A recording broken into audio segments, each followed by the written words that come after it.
मृत्यु सांसारिक कठिनाइयों से मुक्ति प्राप्त करने का साधन नहीं बननी चाहिए, बल्कि जो क्रांतिकारी संयोगवश फांसी के फंदे से बच गए हैं, उन्हें जीवित रहकर दुनिया को यह दिखा देना चाहिए।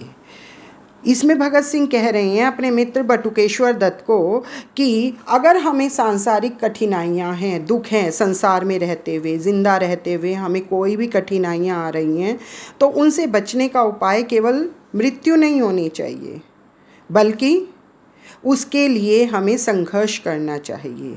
और जो क्रांतिकारी उस फांसी के फंदे से बच जाते हैं, क्योंकि हम सबका आदर्श है देश को स्वतंत्र कराना, और जो उस फांसी के फंदे से बच गए हैं, उन्हें जिंदा रहकर दुनिया को दिखाना है। क्या दिखाना है?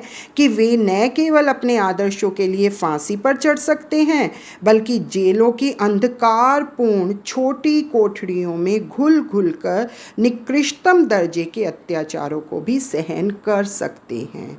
कि वे क्रांतिकारी न केवल फांसी के फंदे पर चढ़ सकते हैं, और अगर बच जाते हैं तो उन्हें वह दुनिया को ये दिखा सकते हैं कि हमने कितने अमानवीय अत्याचार उन छोटी छोटी अंधेरी जेल की कोठरियों में बिताए हैं।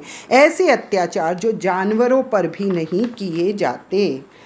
भगत सिंह और उनके दोनों साथियों को फांसी होने लगने वाली थी।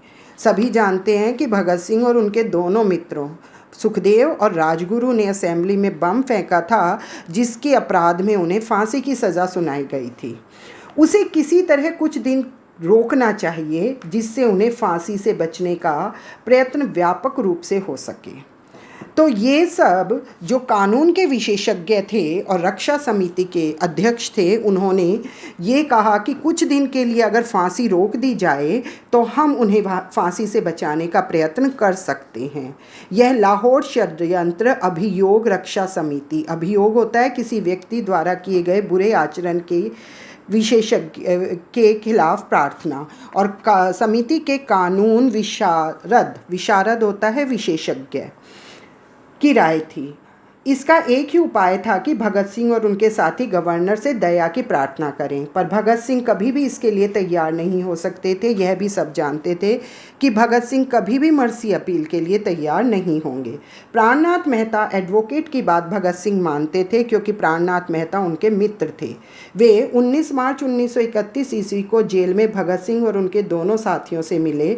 घुमा फिराकर उन्होंने उनसे जीवनदान प्रार्थना पत्र की बात कही और विश्वास दिलाया कि आप लोग हाँ कर दे तो हम प्रार्थना पत्र की भाषा ऐसी कर देंगे कि उससे आपका जरा भी सम्मान कम नहीं होगा। दूसरे साथी भी इससे नाराज हुए, पर भगत सिंह ने मान लिया और कहा, अच्छी बात है, तुम तैयार कर लाओ जीवन पत्र। क्योंकि वो मर्सी अपील का पत्र था, तो राजगुरु और सुखदेव ने तो मना कर दिया, लेकिन भगत सिंह ने कहा कि प्राणनाथ मेहता तुम वो पत्र तैयार कर लाओ, हम उस पर हस्ताक्षर करने को तैयार हैं।